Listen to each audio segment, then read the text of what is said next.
If fragments of silicon are raining from the sky, please consult the nearest doctor.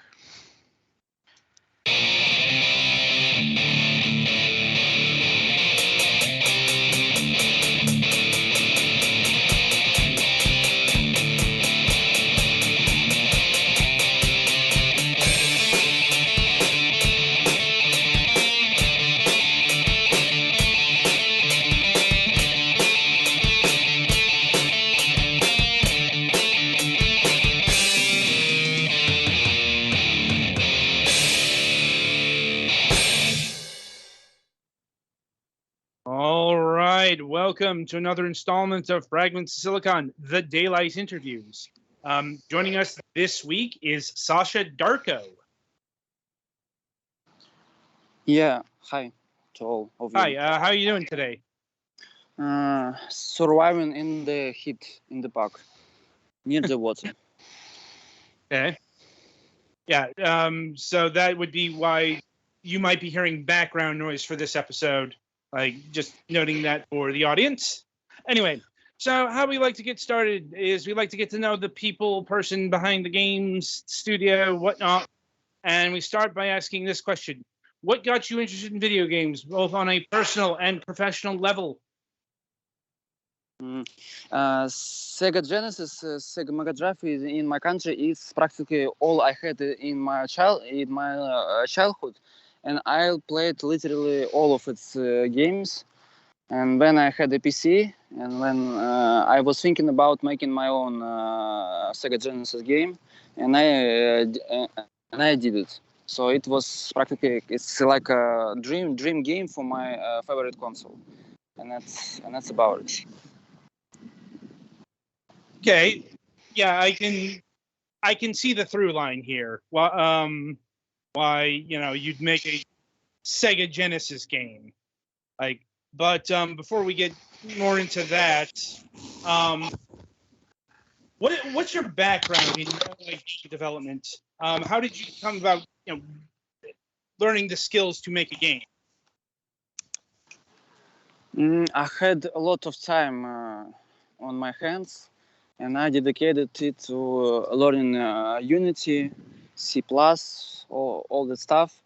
But I kind of hate programming. I like music, like making scenes, art, music, writing texts.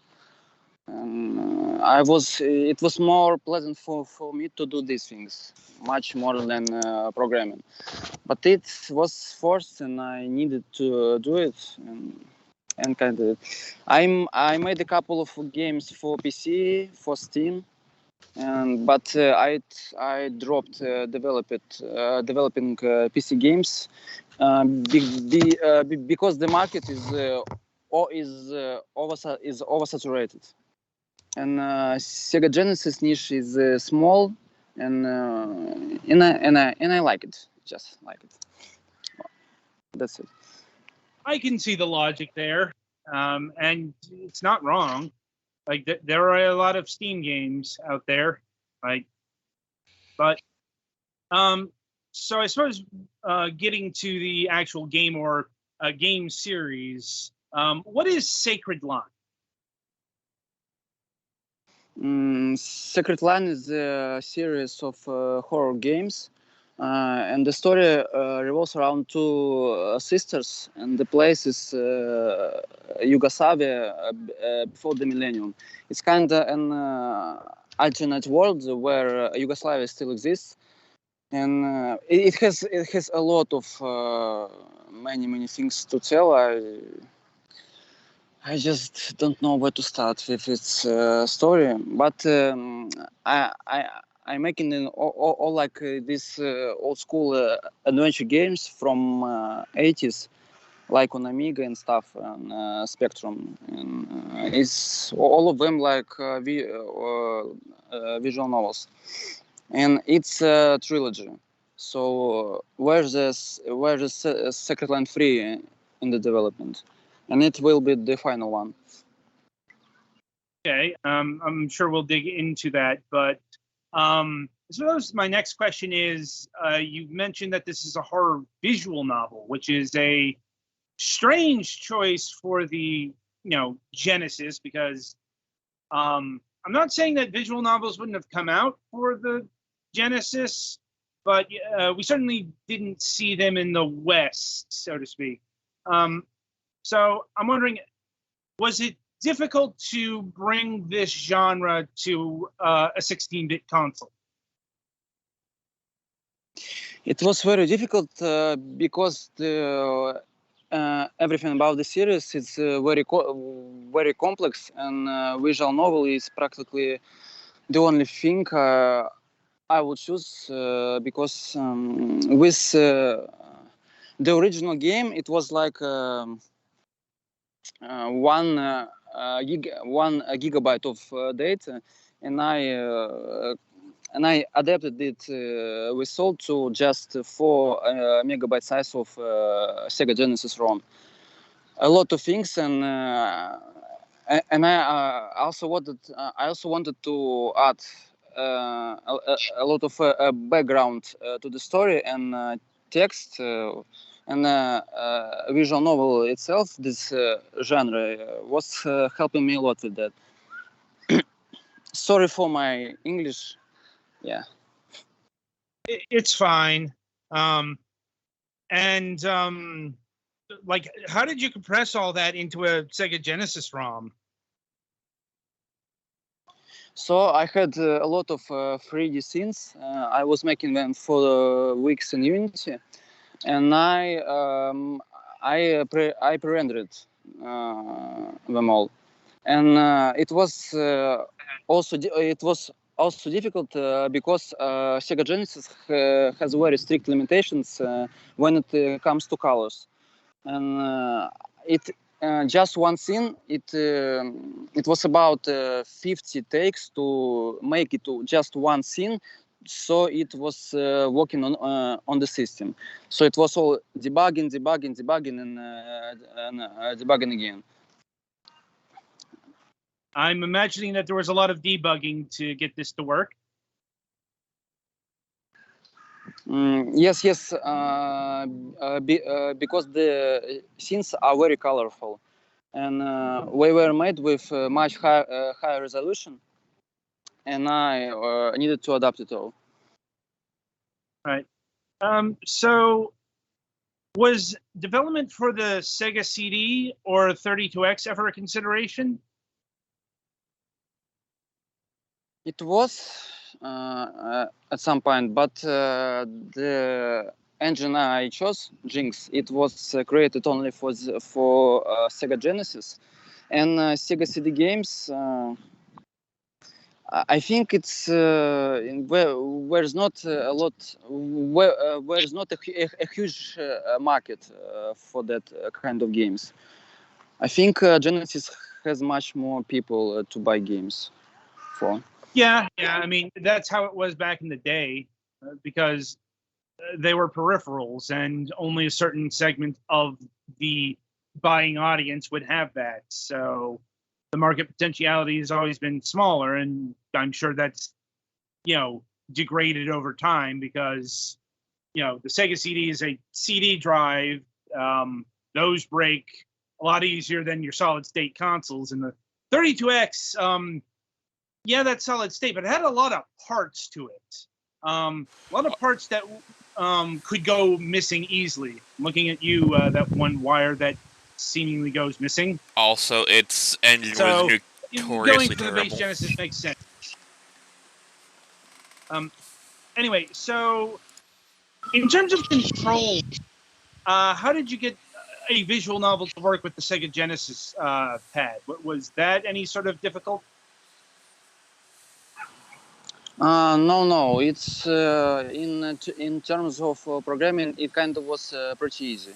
The only difficulties were with rendering and adapting the scenes, much more when programming, because it's a text game with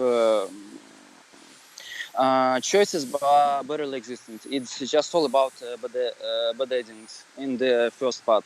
The second part is kind of like an open world visual novel. It was a little bit difficult to program when the first game, but nothing dramatic. Well, that's good to know. Like, And I suppose before we go more into the programming side of things for like Sacred Line 2, what's the story of Sacred Line? You've given a general synopsis, but who are you running from? Like, who are the characters, the main character, stuff like that. It's all about a cult. What was kidnapping people for Cult. centuries? A cult, yeah. What was kidnapping people for centuries, and where I don't know this word. And when the result of her work was arrival of ancient demons, and these ancient demons kill them all, and we start to prepare the new world order, kind of like that. I don't know how to describe it shortly, but with two sisters, one of them was kidnapped by the cult, and the other one is looking for her, and it's all about this where relations between these two and collapsing world around them. Okay. And shifting forward to Sacred Line 2, where is this in the story? The Sacred Line 2 story starts with it's all about second sister, what was missing in the first part. And the first part was telling about Ellen looking for her sister, and the second part is telling about Sarah and her adventures and reuniting with Ellen. So Okay. kind of like that. Right. And I'm noting here that Sacred Line 2 is apparently like 2 to 3 times bigger than the first one. What was done to make this accomplished on the Sega Genesis? The story is much more bigger, and it had about the same amount of scenes, but it has much more music and had much story parts. It's about 2 hours long if you read it on average. And the first part, people were complaining about finishing in 40 minutes in 30 minutes, and I learned what people need to a much longer game. Yeah. Okay. And you see here. So, what kind of visual novel is this? Is it a pure read through? Do you make choices? It has some choices regarding where you will go, and you can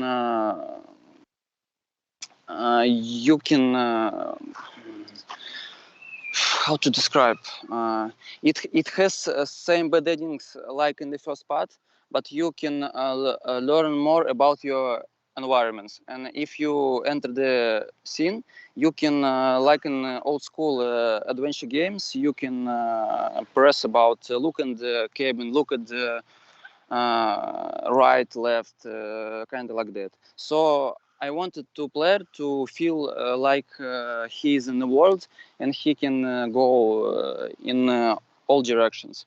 But the major part of this is happening in the first major location, and when all goes to the same route like in the first game, you just go through the main story, and you have some puzzles where two puzzles, and it's kind of like linear through the rest of the game.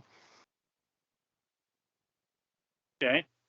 And is there combat in the game? The combat is the same like it was before. It's a dice battle system. You have choices. You drop the dice, and according to dice, you make your choice.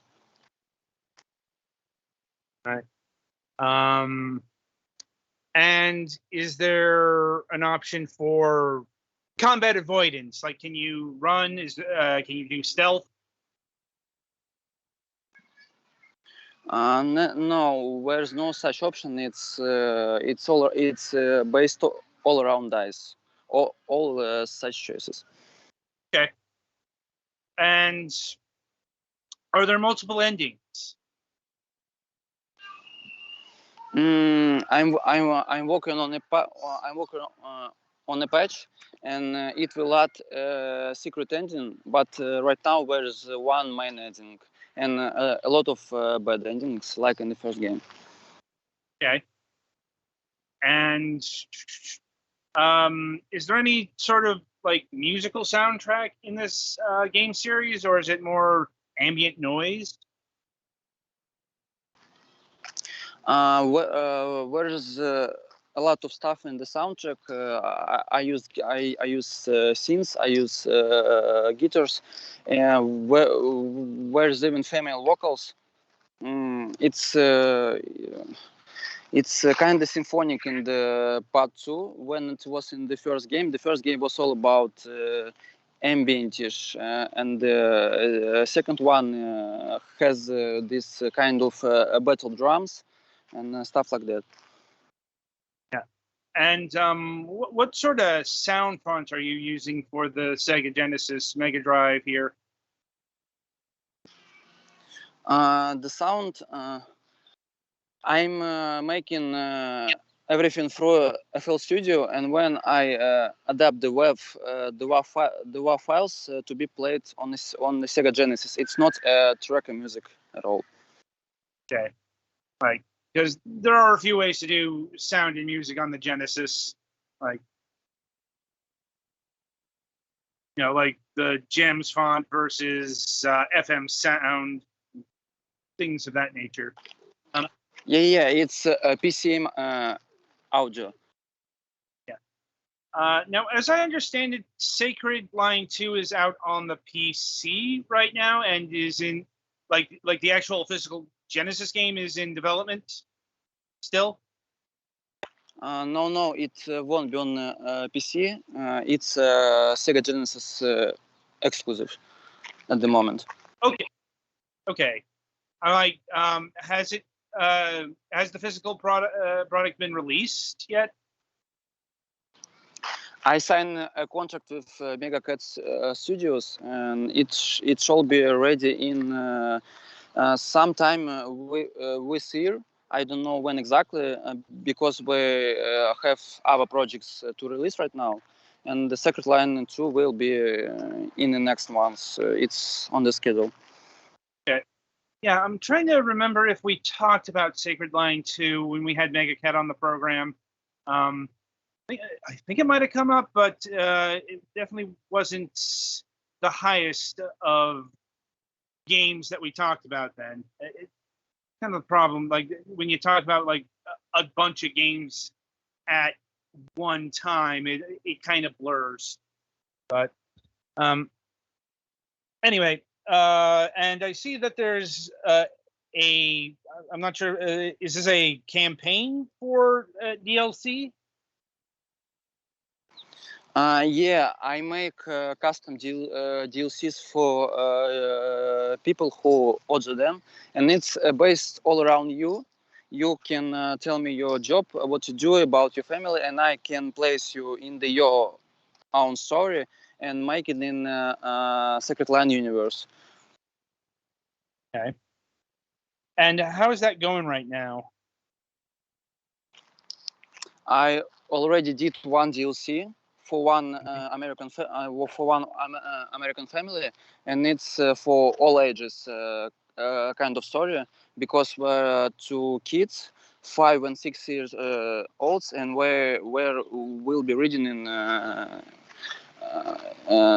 like it's all the family on the couch, and we will be playing this game. It's about 15 minutes short, and it's our new music, it's our new backgrounds and story based about them. It's about darkness, what was hunting for people, but it's for all ages, and it has no blood, no violence, and it was very interesting to write all ages story for all family. Okay. And how many of this are you doing? Right now, I do literally nothing because I'm living in Russia, unfortunately, and PayPal is blocked. Visa, Mastercard are gone, and I can receive money at all by all means. Right. Certain circumstances have precipitated this. Moving on. What sort of non-Sacred Line projects are you working on, if any, and other than like the Survivor DLC? I'm not working on any games except Sacred Line series. I'm working on a third part, and it's probably will be the last game I did because I have other things to do, like modeling, music, and many other things. And this is just a side project. Okay. And what is this small project that you're working on? Snow. Or sorry, I may have misunderstood that. Anyway, you did mention that next up is Sacred Line 3. So is this looking to be even bigger than the second one? I think it will be about the same. It's just the story itself and it's developing right now. And when I'll be doing the graphics, we'll see. We'll see. Okay. And are you looking to change any of the gameplay elements to Sacred Line 3? No, it will stay on the same engine, and the mechanics will stay the same. That's probably a smart thing. I guess like the overall question is, do you see development going about the same as Sacred Line 2? Yeah. I'm working, like I mentioned, I'm working on a patch, and it will fix. I have a proofreader from US right now, and right now he's going through the whole script, and we'll be fixing the script, the typos left, and when will be this secret ending and some fix according with the one of the game choice in the village, and that's about it. It's about the whole patch. And without getting into spoilers, what's this chapter going to be about? Sorry, what chapter? This installment. You know, what's going to be the final culmination of this cult confrontation?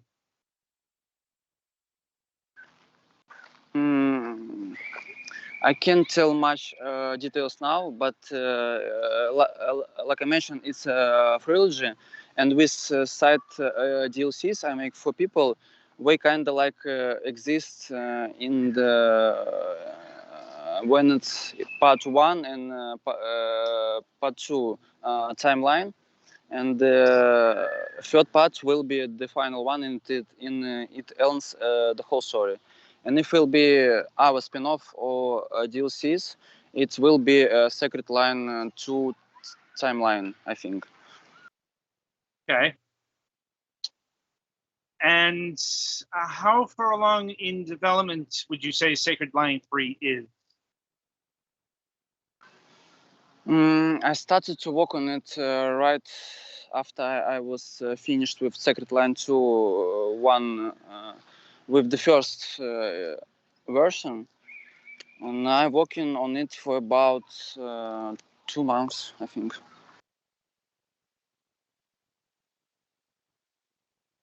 Okay. And how much longer would you think that it would take to get Sacred Lion 3 completed? I think it will take about 7 months, like it was with the previous parts. But I had a lot of scenes, 3D scenes I built in Unity, so it helps a lot to make things easier and faster to do. Okay. And see, for physical release, do you see yourself going with Megacat Studios again? Yeah. Okay. All right. I'll see if my colleagues here have any further questions for you. I think I'm good. Everything I was wondering was answered, so.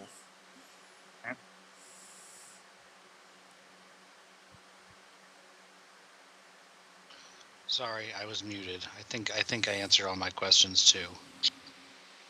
There weren't any difficulties getting the graphics in the game, were there? Because I know the Genesis is not quite as good at colors as later systems.